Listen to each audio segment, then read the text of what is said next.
morning, Caloocan. Good morning, Philippines. I'm Megumi Takarjon, bringing you the hottest and the latest news for this day. And now you are listening to CZFS 99.7 Morning News. Our headlines. For the local news, State College Universities protest 146 million budget cut. For the national news, archaeologists find zombies graveyard in west of Ireland. For the international news, NASA 6-ton satellites hits Earth. Location unknown. For the sports news, Two teams back in FIBA Asia semis after 24 years. And for the showbiz news, Mariel Rodriguez bids goodbye to ABS-CBN. For the stories and details for this headline when we come back after this reminder.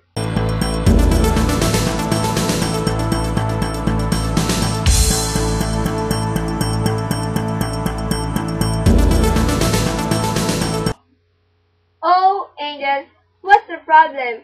You look so problematic. I miss to see those tall trees. Every morning I always look at those trees in front of my window. And then, They are all gone now. I can breathe with a fresh air from it, and the continuous flow of water from the typhoon made us flash flood here. I hate those people who destroyed our environment. I hate them. It's just like they killed our Mother Earth. you know what to do? Let's just plant trees. And, Through this, we can save the Mother Earth. oh, that's great! Again, Let's save the Mother Earth! Our time now is 2:31 in the afternoon. This time check is brought to you by SM Save More. Save more, save more, save more.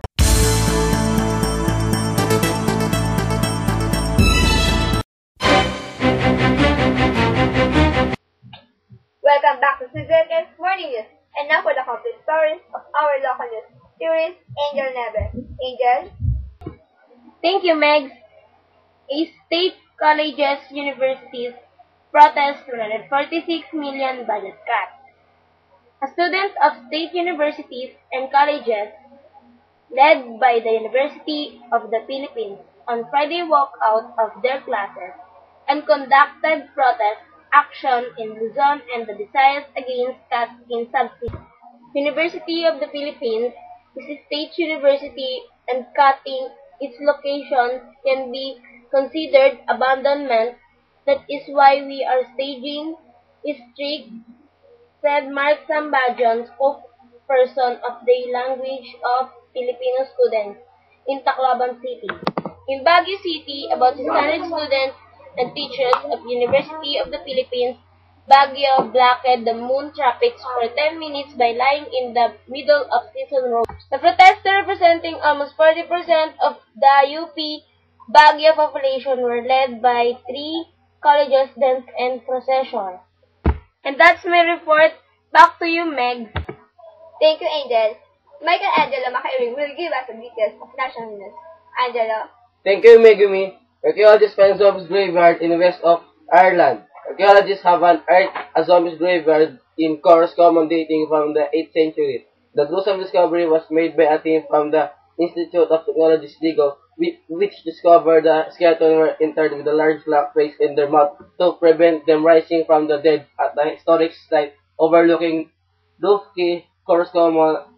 According to Chief Archaeologist Chris Reed, who led the Royal Irish Academy, founded the deviant burial took place in circumstances where the people feared that the deceased would rise from the grave and terrorize them. Deviant burials are sometimes associated with demonic possession, and the revenant, or the walking dead, often tended to be people who were outsiders in society. Sometimes the souls could come back to the body and reanimate it, or else an evil spirit could enter the body through the mouth and bring it back to life. In this case, the stone in the mouth might have acted as a barrier to stop revenants from coming back from their graves. Explained Mr. Reed. One of the men was between 40 and 60 years old, and the other was a younger adult, probably between 20 and 30. The two men were laid side by side, and each had a tennis ball-sized rock Sub, and Map. Mr. Reed discovered is to feature a documentary to be broadcast on the National Geographic Channel in early 2012. And that's my report. Back to you, Megs. Thank you, Angelo. For the news abroad, here's Cedric Amores. Cedric? Thank you, Megumi. NASA 6-ton satellite hits Earth location unknown. Cape Canaveral, US, September 24. NASA says a defunct 6-ton satellite has fallen from the sky. The agency posts on its official Twitter site that a spacecraft crashed to the atmosphere early today, September 24. A location was not immediately known. Most of it was believed to have a burn-up. The upper atmospheric research satellite was NASA's biggest spacecraft to tumble out of orbit uncontrolled in 32 years. UARS was launched aboard Space Shuttle Discovery in 1991. NASA decommissioned the satellite in 2005. After moving it into a lower orbit that cut its life short by 2 decades. Bits of space re-entered the atmosphere virtual every day. No injuries have ever been reported from it. And that's my report. Back to you, Megumi. Thank you, Cedric. For our sports news, here's Roslyn Regalia. Roslyn? Thank you, Megs.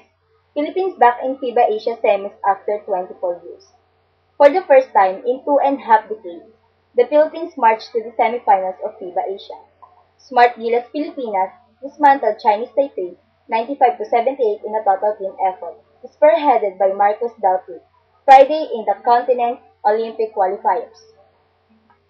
The Nationals, 2 wins away from an outright berth in the 2012 London Olympics, will face Jordan in the semifinals Saturday. Dahotit and De Ocampo took turns in the demolition job, which first gave the Nationals a steady 61-48 advantage. Midway through the third quarter, which bellowed to as big as 19 points with 7 minutes in the payoff period. Dahotit connected on a setup job inside by Jimmy Alapag for a 76-57 advantage before the Taiwanese summoned a last-ditch effort to slash the lead to a precarious 85-78 with 2:21 to play. But Smart Gilas quickly killed the uprising with a 10-2 spark on free throws by skipper Chris Chu, a basket by De Ocampo, and a triple by Dalpi, which sealed the country's best finish in the FIBA Asia in more than 2 decades. The last time the Philippines made it this far was the 1987 qualifiers, which was still known then as the Asian Basketball Confederation Championship in Bangkok, Thailand. And that's my report. Back to you, Meg. Thank you, Roslyn. And for our showbiz news, again, here's Roslyn. Roslyn? Thank you, Megs. Mariel Rodriguez bids goodbye to ABS-CBN. Television host Mariel Rodriguez finally confirmed reports that she is leaving the ABS-CBN network. According to push.com.ph, she informed all of her fans about this decision through the key text messages she sent Friday. Official, I said my thank you to ABS last Wednesday. I will always be grateful for the breaks that they gave me, the unforgettable experiences, and the wonderful people I met along the way, she said. Rodriguez humbly acknowledged the fact that ABS-CBN played a big role in her career. In line with this, she also took the opportunity to thank everyone in the Kapamilya Network. She also extended her sincere gratitude to Director Lauren Jogi and King of Talk Boy Abunda, who paved the way towards her big break. Rodriguez admitted that leaving ABS-CBN was a tough choice for her. This is the hardest decision I've ever had to make. The hardest, she said. However, she explained, sometimes there are things that you don't exactly want to do but have to do in order to grow. Despite her leaving, Rodriguez reiterated that she will always consider ABS-CBN as her home. ABS is home. I don't like saying goodbye. I'm hopeful that one day I will see them all again. I grew up in ABS. They made Mariel Rodriguez. Thank you, ABS-CBN. Thank you for the wonderful years. And that's my report. Back to you, Megs. Thank you, Roslyn. We just heard the latest news served to you by CJSS 99.7 Morning News. I'm Megumi Maita Kajon. I'm Maria Angela Nebres. I'm John Michael Angelo V. Makairing. I'm John Cedric Tavares. And I'm Roslyn J. Ligaria. We say thank you for tuning in.